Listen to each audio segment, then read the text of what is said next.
The Soviet Union proclaimed itself confident. It believed it was a superpower equal to America and boasted history was on its side. This rosy view ignored one problem: the treatment of Soviet dissidents like the writer Alexander Solzhenitsyn threatened to derail détente.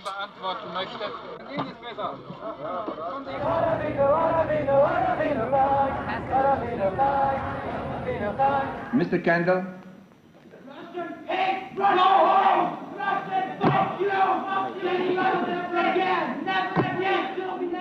American passions flared over restrictions on the emigration of Soviet Jews.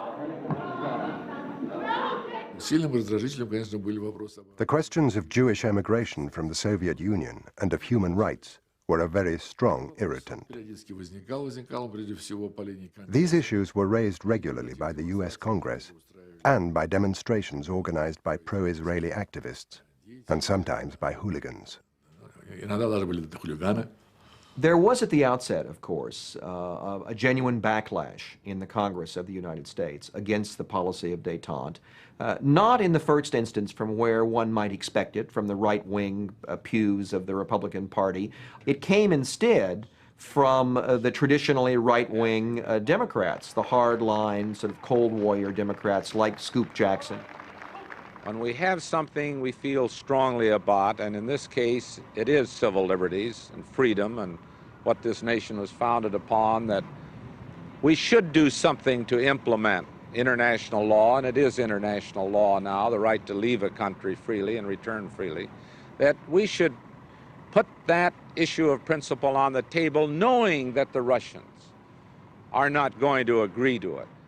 The debate about détente took a very curious form, because some liberals seem to take the view that maybe tension wasn't all that bad. And they suddenly developed theories of the need to intervene in human rights procedures that we never heard before, and that was strenuously rejected before. In the Soviet Union, where memorials kept alive the remembrance of a terrible war, détente had few enemies.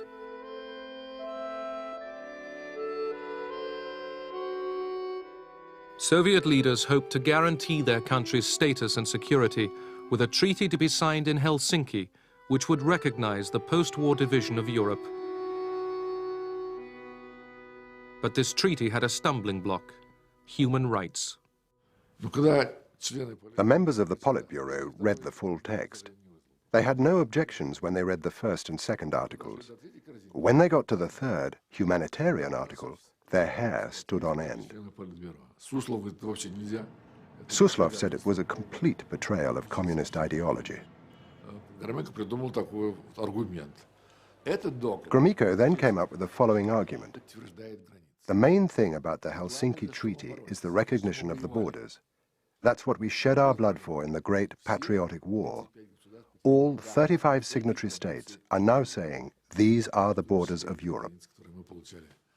As for human rights, Gromyko said, well, who's the master of this house? We are the masters of this house, and each time it will be up to us to decide how to act. Who can force us?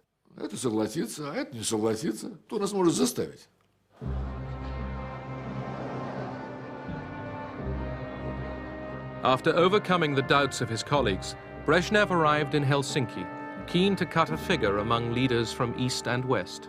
Людям, принадлежавшим поколению, которое пережило ужасы Второй мировой войны, особенно отчетливо виден исторический смысл настоящего совещания. Право на мир должно быть обеспечено всем народам Европы. Both sides believed they had the agreement they wanted. The Soviet Union and the Warsaw Pact nations did not recognize that the human rights provision was a time bomb. We, the United States, believed that if we could get the Soviet Union and the Warsaw Pact nations to respect human rights, that was worth whatever else was agreed to in the Helsinki Accords. 3, 2, engine sequence start. 1, 0, launch commit. We have a liftoff. All engines building up thrust. Thanks to détente, rockets could now point the way to coexistence rather than war. Houston flight, Zug Moskva. Корабль Союз готов к стыковке. Apollo Houston, I got 2 messages for you. Moscow is go for docking. Houston is go for docking. It's up to you guys. Have fun. Soviet and American spacecraft made history, docking together 140 miles above the Earth. Contact. All right. In space, cooperation was replacing years of Cold War confrontation. Glad to see you. When we went to the United States for training, we met the Americans. I remember one of them saying to me, "Since this international project, I have begun to sleep better at night. I'm no longer afraid of nuclear war, because we are working together."